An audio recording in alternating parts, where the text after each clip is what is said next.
Today, let's break out of our bubble for a moment and pay respect to a guy who left his mark on the world by dedicating his life to skateboarding and music. Let's talk about the man who invented skate rock in Brazil, a man who went through life like a tornado.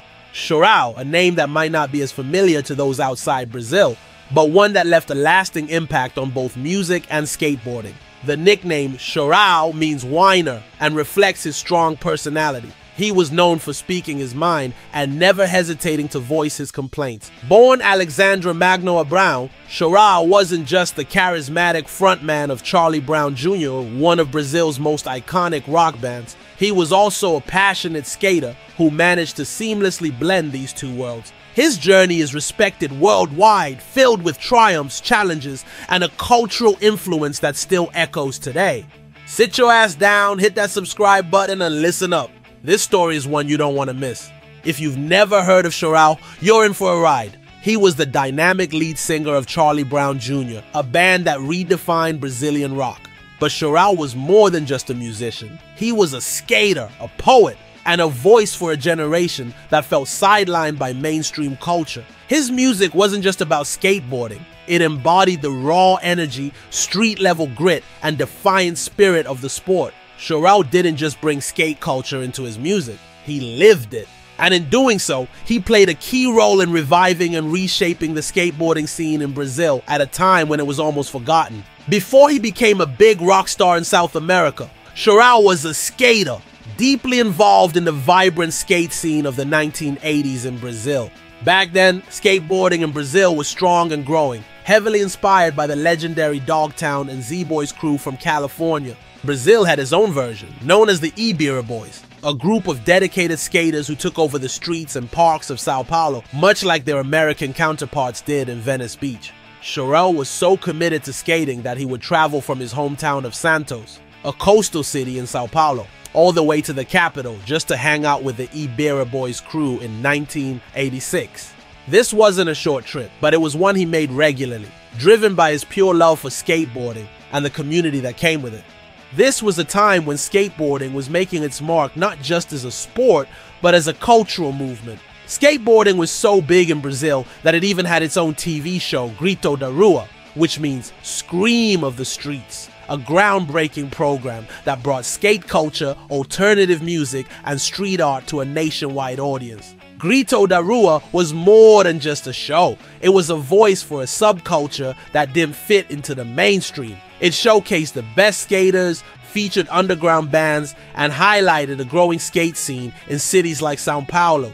Skateboarding in Sao Paulo during this time was more than just a sport. It was a lifestyle, a rebellion against the mainstream. It was this environment that shaped Chorão's worldview, teaching him the value of perseverance, independence, and creativity. His experiences skating in those early days would become the foundation for everything he did later, both in music and life. Chorão's journey from skater to rock star was not a straightforward one. In the late 80s, as skateboarding began to face legal crackdowns and social stigmatization in Sao Paulo, Chorão started channeling his energy into music. By 1992, he had formed Charlie Brown Jr., a band that would go on to become a powerhouse in the Brazilian music scene. The name Charlie Brown Jr. came about after Chorão slid his car in the rain and crashed into a coconut water stand at the beach. The stand's name was Charlie Brown, and since he was already searching for a name for the band, he thought it was perfect. Later on, they added Jr. due to legal reasons. The band's sound was a unique blend of rock, punk, rap, and reggae, a mix that reflected the diverse influences Chorão absorbed from both his skateboarding and musical experiences. Unlike the skate punk scene in the US, where bands like Suicidal Tendencies ruled, Chorão's approach was distinctly Brazilian. He took the aggression of punk, the laid-back vibes of reggae, the fast-paced energy of ska, and the rebellion of surf music, and fused them into something entirely new, mixing all this together with the skateboarding lifestyle in a unique way. His music wasn't just a soundtrack for skating, it was an extension of the culture itself, capturing the highs and lows, the struggles, and the freedom that defined skateboarding. Wait! Before we roll any further, let's hit pause for a quick moment. Yeah, you, I'm talking to you. If you're digging the vibe, go ahead and smash that subscribe button. Don't just be a bystander. Join the Hard Socks crew and let's keep the underground spirit alive. Alright, back to the good stuff. By the early 90s, skateboarding in Brazil was on the decline. The sport had been criminalized in many places, including the biggest city of South America, Sao Paulo, and was seen by many as a passing fad. But Chorão knew that skateboarding was more than just a trend. To him, it was a way of life, an essential part of who he was. Through Charlie Brown Jr., Chorão brought skateboarding back into the spotlight, but this time with a new attitude, infused with the rebellious energy of punk rock, the grooves of reggae, and the rawness of skate culture. One of Chorão's biggest influences was Suicidal Tendencies, a band that perfectly embodied the intersection of punk rock and skateboarding. Chorão was drawn to their aggressive sound and their do-it-your-own-way mentality. He took these elements and made them a central part of Charlie Brown Jr.'s identity. Over time, Chorão's dedication and success earned him the respect of the very band that had inspired him. Suicidal Tendencies recognized his work, and a mutual respect grew between them. Proof that Chorão's impact wasn't just felt in Brazil, but resonated globally. Skateboarding wasn't just a theme in Chorão's music, it was the essence of it. He even built his own personal skate park in Santos, which doubled as his recording studio. This was a place where music and skateboarding collided in the most literal sense. Sadly, after Chorão's death, the skate park and studio were closed due to financial issues. However, his legacy lives on through collaborations between skate brands that seek to rebuild and honor what he started. Chorão's life was marked by a series of challenges and controversies, many of which stem from the same passion and intensity that fueled his success. He was known for his fiery temper and unfiltered opinions, which often put him at odds with the media, his bandmates, and even his fans. His confrontations were legendary, most notably an altercation with a journalist who criticized him. Chorão didn't just let it slide, he fought back, both verbally and physically, reinforcing his image as a man who wasn't afraid to stand up for what he believed in, no matter the cost. But Chorão's battles weren't just with the outside world. He also faced internal struggles, particularly with substance abuse. These battles found their way into his music, where he expressed his pain, frustration, and vulnerability. One of the most significant turning points in Chorão's life was the end of his marriage, which had a devastating impact on him. The pain of the separation drove him deeper into his vices, ultimately leading to his untimely death in 2013 from a drug overdose. The loss of Chorão was a blow not just to his fans, but to the entire Brazilian music scene. Tragically, the pressure became too much for the band's bassist, Champignon, who took his own life just months after Chorão's passing. The weight of carrying on without Chorão and dealing with the intense expectations from fans proved to be unbearable.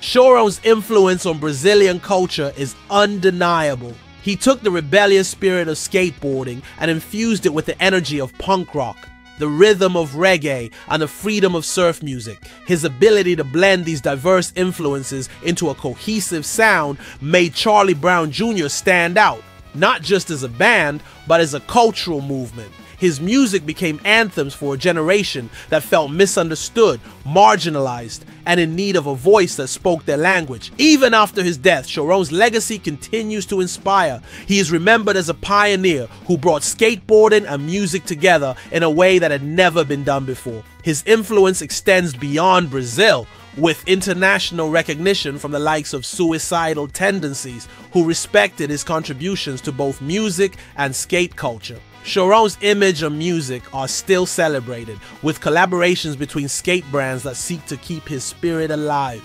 Though his skate park and studio were closed after his death, efforts are being made to revive his legacy and ensure that his influence on both music and skateboarding endures.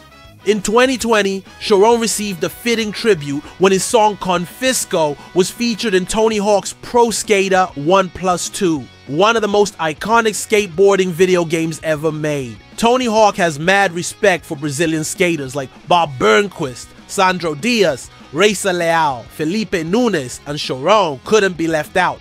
This inclusion was more than just a nod to his influence. It was a reminder that Chorão's passion for skateboarding and music continues to resonate with new generations of skaters around the world. Chorão's story is one of passion, struggle, and ultimately an enduring legacy. He wasn't just a musician or a skater, he was a cultural icon who brought two worlds together in a way that no one else could. His music captured the essence of skateboarding, its defiance, its freedom, and its raw energy. And in doing so, he created something truly unique. Despite the controversies and challenges he faced, Chorão's influence continues to be felt, both in Brazil and beyond. His life was intense, marked by highs and lows, victories and defeats. But through it all, Chorão remained true to himself, carving out a path that was entirely his own. Even after his death, his legacy lives on, not just in his music, but in the memories of those who were inspired by him. Chorão's story reminds us that it's okay to be different, to break the rules, and to live life our own way. No matter how difficult the conditions are, do what you want. But that's just my take. What do you think? Feel free to share your thoughts in the comments. His story is far from over, and as long as there are skaters, musicians, and dreamers out there, Chorão's influence will continue to live on. Subscribe to Hard Socks. Don't miss out on the raw, unfiltered content that stays true to the roots. Hit that subscribe button and join the crew. See you next time.